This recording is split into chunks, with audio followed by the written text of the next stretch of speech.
안녕하세요. 이번 영상은 신라에 대해서 이야기해 보도록 하겠습니다. 자, 먼저 사진부터 볼 건데요. 이 유물 뭘까요? 단양적성비입니다.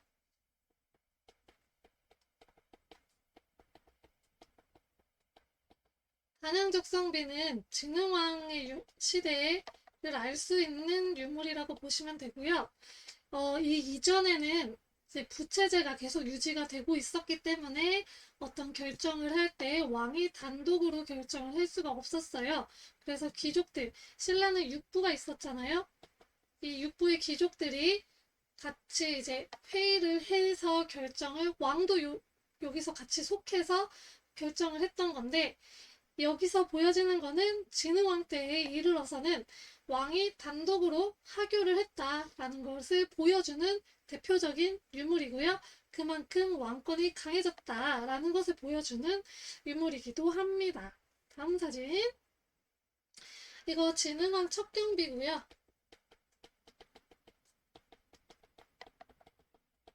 얘는 다 아시죠? 첨성대. 진흥왕 첩경비를 가까이서 찍은 사진이 없어져가지고 없네요.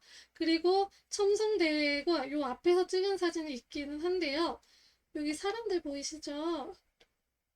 사람이 너무 많아서 이 딱 첨성대만 깔끔하게 찍지를 못했어요. 그래서 이 뒷모습밖에 없고요. 사람 없을 때 가서 앞모습도 찍어갖고 올 수 있었으면 좋겠습니다.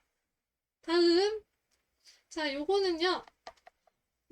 이번 영상에서 신라뿐만 아니라 가야도 잠깐 다룰 건데요. 가야 시대의 유물이고요. 요 릉은 누구 릉일까요? 이 릉은 수로, 수로 왕비의 릉입니다. 김수로 왕의 왕비의 릉이고요. 자, 여기는요.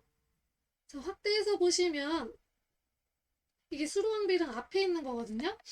확대해서 보시면 약간 보랏빛이 돌아요. 이거 실제로 보면 더 보랏빛으로 반짝반짝 하는데 이게 왜 있을까요? 수로왕비가 누군지 아세요? 허광우라고 하는데 인도에서 왔다고 했잖아요.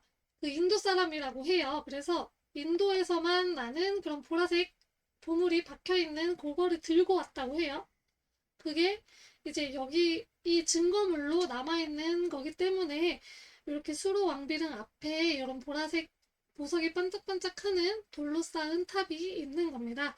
그래서 사진 여기까지 보고요. 들어가도록 할게요. 내용. 신라 시대에는 아시다시피 처음부터 왕이라는 칭호를 사용하지 않았어요. 그래서 이거를 한번 보고서 들어가야 되는데 먼저 거서간이라는 걸 칭했고요. 제가 생각했을 때는 요 간 있죠. 이게 그 시대에 약간 족장 이런 거를 말을 하는데요. 뭐 북방 유목민족들도 칸이라는 칭호를 칭하고 했잖아요. 그럼 그거랑 연관이 있지 않을까 하는 생각도 들어요. 저는 요런 부분에 대해서는 잘 모르기 때문에 그냥 추측만 하는 거고요. 다음 차차웅이라는 어, 그 왕호를 썼는데 이건 약간 무당 같은 거라고 생각하시면 돼요. 남해 차차웅 이렇게 쓰는 거예요. 그래서 박혁것에 거서간 남해 차차웅 그리고 유리 이사금부터 이사금이라는 칭호를 사용하고요. 꽤 많은 사람들이 이사금이라는 칭호를 사용을 해요. 그리고 뇌물 마립간 때부터 마립간이라는 칭호를 사용을 하는데요. 또 간이 있네요. 근데 거서간이랑은 조금 다르게 좀 더 강한 족장의 지위를 나타내고요. 이때부터 이제 뭐 김씨가 왕위 세습을 하는 등 더 강력한 그런 권력을 쥐게 되잖아요. 그러면서 이제 마립간이라는 칭호를 사용을 하고요. 그리고 드디어 지증왕 때 이르러서야 왕이라는 칭호를 사용하는데요. 이 왕이라는 칭호는 중국식 칭호예요.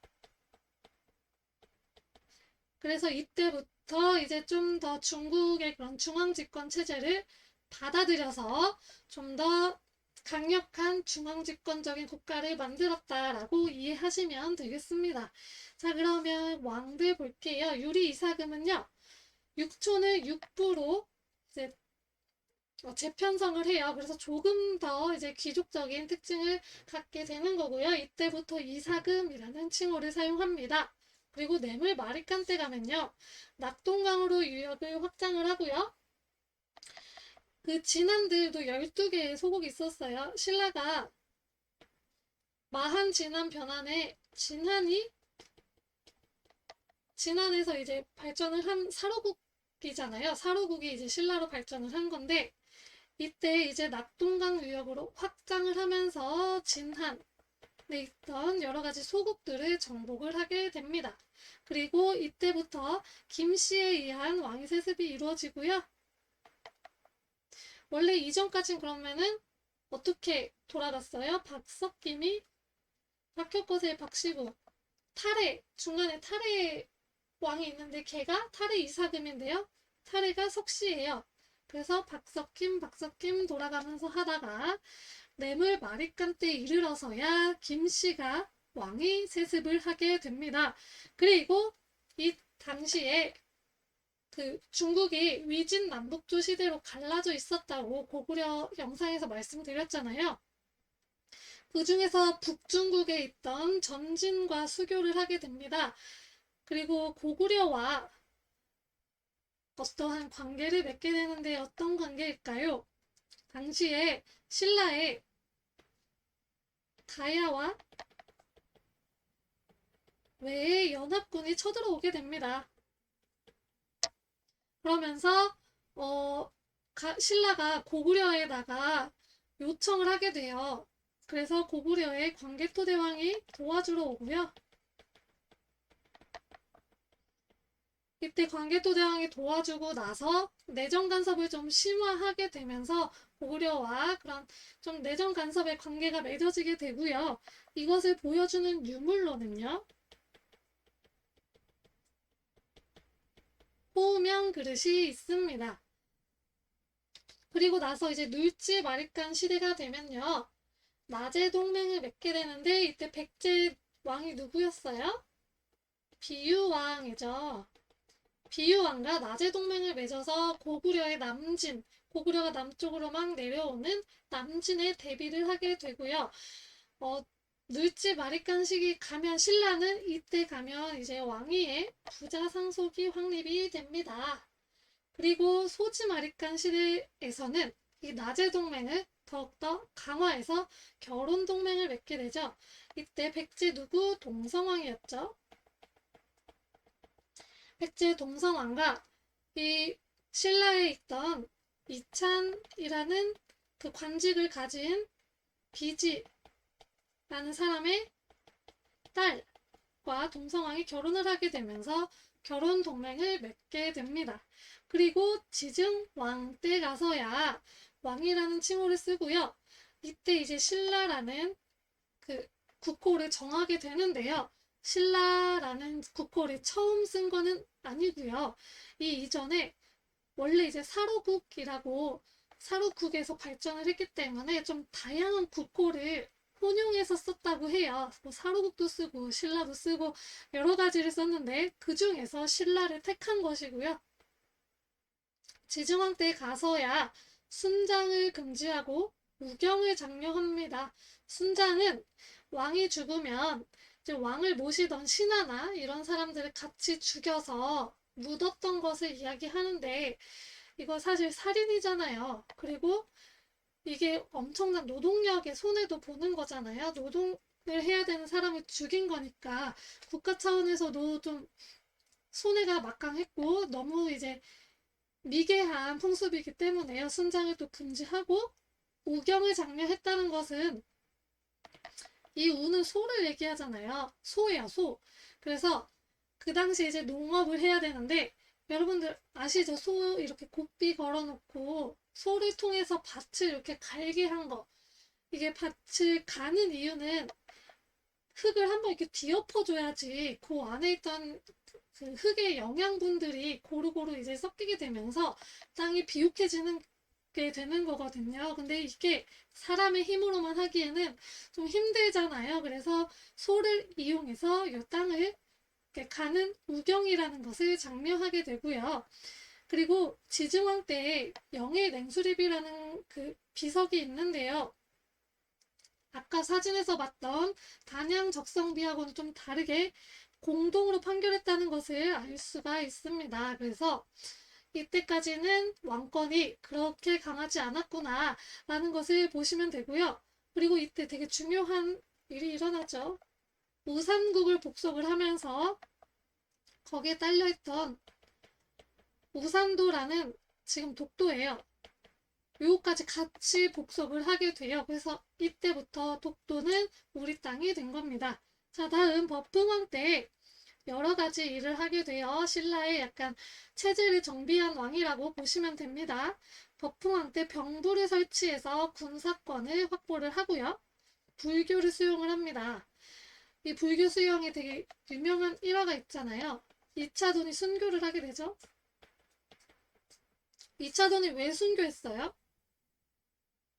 그 당시에 불교를 받아들일 때 그냥 받아들이면 되는데 왜 굳이 이차돈이라는 사람이 순교를 하면서까지 받아들였어야 했을까요? 당시에 이제 귀족 세력이 있는데요. 여기서 봤잖아요. 공동 판결했잖아요. 왕권이 완전히 우위에 있었던 그런 이렇게 여기에 왕이 있고 여기에 귀족이 있고 상하 관계가 명확한 뭐 그런 건 아니었어요. 공동 판결을 할 정도로 약간 좀 대등대등 했는데 이 불교라는 것은 왕즉불이라는 사상이 있거든요. 왕이 즉 부처이기 때문에 왕이 굉장히 강하다. 약간 이런 사상이 있어서 귀족 세력 입장에서는 이게 달갑지가 않았던 거예요. 그래서 계속 반대를 했고 결국에는 2차돈의 순교로 인해서 뭐 하얀 피가 나왔다고 하더라고요. 그래서 그거를 보고 받아들였다고 합니다. 이 귀족 세력들을 위해서 미륵불, 미륵보살, 그래서 보살이라는 개념이 있잖아요. 이 보살이 이제 귀족이 보살이다 막 이러면서 또 귀족들의 특정 권위를 인정해주기도 하였습니다. 이 불교는 나라에서 받아들일 때는 종교적 이유 때문은 아니고요. 통치 체제에 좀 유리하게 작용하기 위해서 받아들인 측면이 큽니다. 그리고 법흥왕 때 율령을 반포하고요. 공복을 제정했는데 이거는 울진봉평비라는 비석을 통해서 알 수가 있습니다.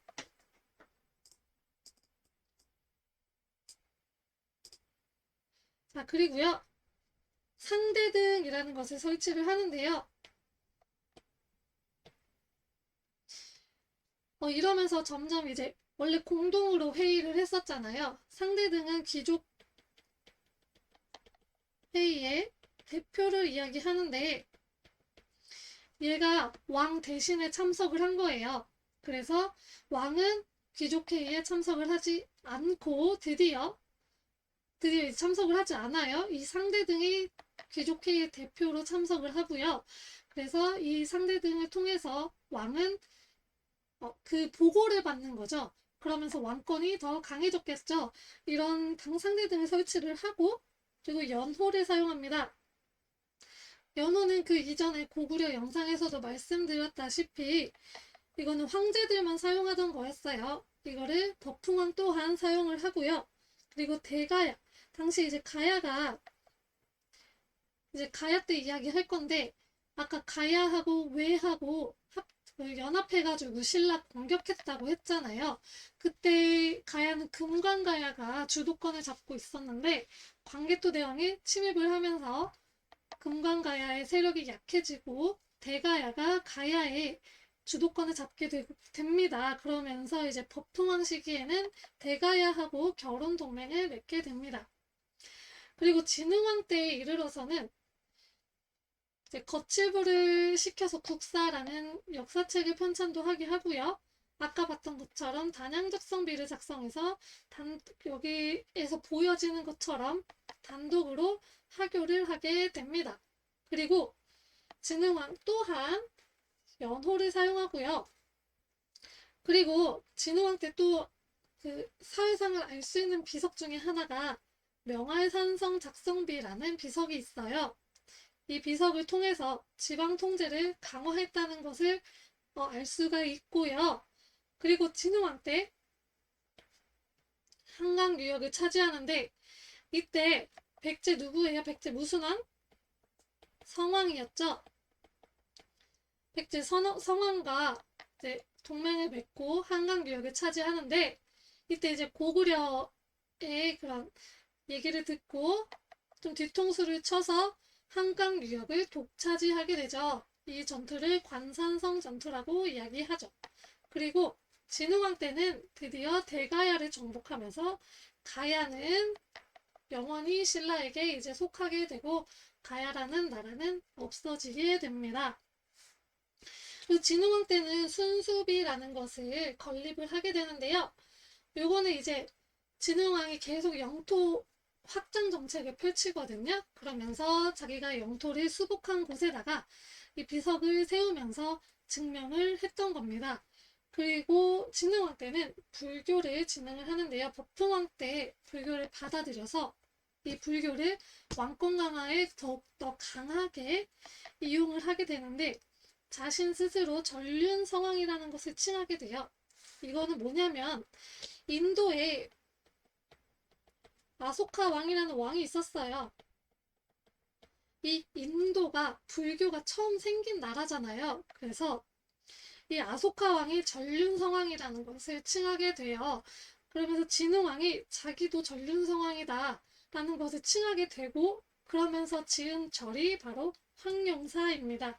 지금은 이제 터밖에 안 남아있고 열심히 복원 작업 중이니까 복원 작업 끝나면 꼭 한번 가보세요. 정말 큰 절이었다고 합니다. 다음은 이제 진평왕인데요. 이 진평왕은 귀족들의 추대로 왕이 됐기 때문에 귀족들의 위세가 굉장히 강했어요. 그렇기 때문에 이제 그 당시에 진골이라는 개념이 있었잖아요.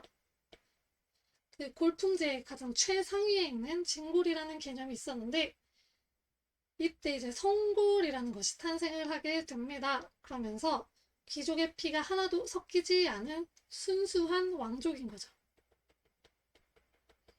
이런 성골이 탄생을 하게 되고요. 이거를 왕즉불사상과 연관을 시켜서 본인들 이름도 이제 불교식으로 바꿔요. 요 진평왕 이런 것들. 진흥왕은 불교를 진흥했는데요. 그것도 이 진흥왕도 그냥 불교식 이름인 거예요. 그래서 이 불교식 이름으로 바꾸고 이때 이제 원광을 시켜서 걸사표를 작성하게 해서 수나라한테 고구려 좀 쳐주세요. 고구려 공격 좀 해주세요. 해요. 그러면서 수하고 고구려가 싸우는 동안 조금 이제 신라는 한숨 돌릴 수 있게 됩니다. 다음은 선덕여왕입니다. 이 선덕여왕은 이제 처음으로 여자 왕이 등장을 했잖아요. 왜냐하면 봐봐요. 진평왕 때 성골이라는 게 탄생을 해요. 그러면서 성골만 왕이 될 수가 있었는데 진평왕의 아들이 없었는 거죠. 그래서 유일하게 이제 성골 중에서 남은 게 선덕여왕밖에 없었어요. 그래서 그 선덕여왕이 왕이 됐던 거고요. 당시 백제는 의자왕이었는데요. 의자왕이 대야성과 단항성을 공격을 하면서 이때 신라는 되게 위기에 처하게 됩니다. 그러면서 고구려에 우선 사신을 파견을 하는데 당나라도 그렇고 고구려도 그렇고 무시를 해요. 특히 당나라는 이제 여자 황제이기 때문에 더 무시를 하는 게 있었습니다. 고구려는 당시 영계소문이 쿠데타를 일으키고 되게 혼란스러운 상황이었고 김춘추를 보냈는데 김춘추를 이제 옥에 가둬버리죠. 그러면서 이제 거절을 합니다.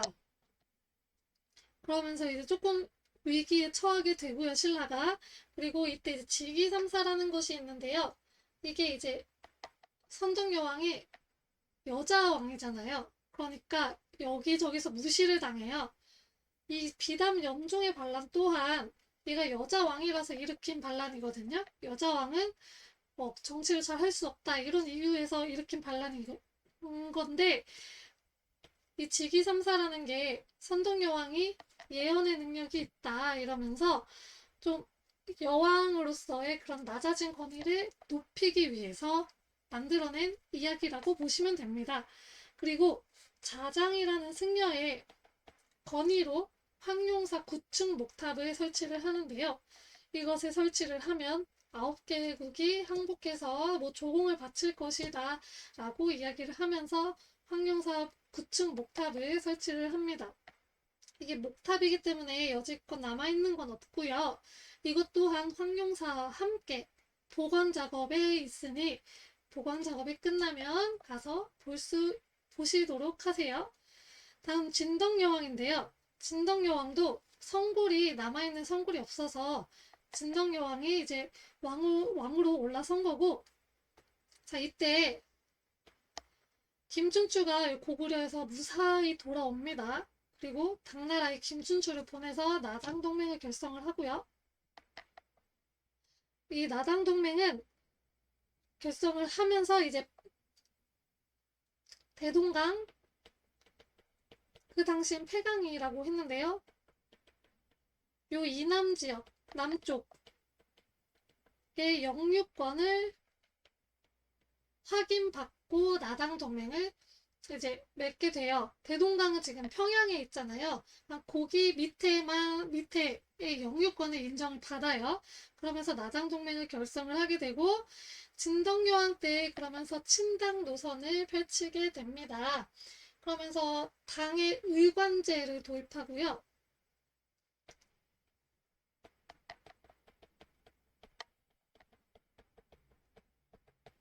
그리고 태평송이라는 노래를 바쳐요. 당 황제에게.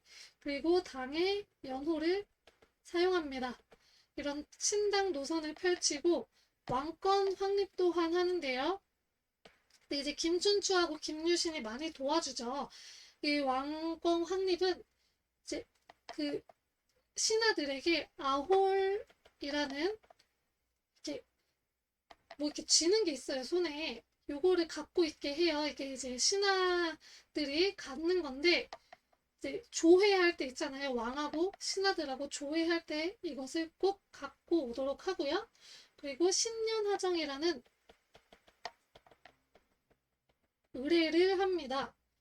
이건 이제 신년에 국왕에게 신하가 인사하는 것을 이야기해요. 이걸 하면서 왕권을 확립을 하고요. 집사부라는 것을 취하는데요. 요거는 이제 왕권을 보좌하는 역할을 했던 직책입니다. 그러면서 왕권을 확립을 하고 진덕여왕 김춘추하고 김유신이 활약을 하고요. 이 김춘추가 태종무열왕에 오르고 그러면서 점점 삼국 통일 전쟁을 하는데 요거는 통일신라 가서 이야기 해드리도록 하겠습니다. 가야 이야기 해볼게요. 가야는 크게 그냥 전기가야, 쿠기가야, 연맹이죠. 가야는 연맹왕국에서 끝났어요. 뭔가 이제 고구려 신라 백제처럼 강력한 왕들이 있었던 게 아니고 그냥 부족들의 연맹체라고 보시면 돼요. 전기가야는 금관가야가 주도를 하고요. 포상팔국의 난이라는 것이 이제 일어나는데 요거는 8개의 소국들이 반란을 일으킨 것을 이야기합니다. 이 금관가야에 대항해서 일어났던 난이고요. 가야의 왕자가 신라한테 도움을 요청해서 간신히 진압이 됩니다. 그리고 이 삼국시대 삼국들이 열심히 싸워서 낭랑이랑 대방군이 멸망을 하게 돼요. 그러면서 이제 가야는 원래 이 낭랑이나 이런 데다가 철을 수출을 했었는데 이게 끊겨버리면서 경제적으로 타격을 입게 됩니다. 그리고 아까 이야기했듯이 광개토대왕이 쳐들어오게 되면서 이 금강가야가 망하게 되고 멸망하게 되고 결국에는 대가야로 종주권 넘어가게 됩니다. 그러면서 후기 가야 연맹이 탄생을 하게 되는데요. 가야 위치가 여기 있잖아요. 김해 쪽에 여기 있거든요. 그러다 보니까 여기 중국으로부터 선진 문물을 받아들이기가 되게 어려운 거예요. 여기 고구려 있고 뭐 백제 있고 신라 이렇게 막고 있으니까 얘네가 다 막고 있잖아요. 그래서 선진 문물을 받아들이기가 어렵고 좀 국제적으로 고립되기에도 쉬웠어요. 그래서 당시에 이쪽에 남제라는 국가가 있었는데요. 그 송제 양진 이거 그 남북조 시대에 남조가 송, 제, 양, 진으로 이루어지거든요. 요 제나라 있죠. 여기다가 사신을 파견하면서 외교적으로 고립을 탈피하려고 했고요. 그리고 아까 버풍왕 때 이야기했죠. 이 버풍왕과 결혼 동맹을 맺기도 합니다. 그리고 여기 가야에 알라가야라는 가야가 있는데 이 가야는 친백제 노선을 유지하면서 관산성 전투에 같이 참여를 하기도 해요. 그렇지만 결국 누구 진흥왕 때 신라의 공격으로 멸망을 하게 됩니다. 자, 오늘 그 신라 가야 여기까지고요. 다음 영상은 삼국의 통일 과정 그리고 삼국의 전체적인 그런 통치 체제 이런 것들 한번 보도록 하겠습니다. 감사합니다.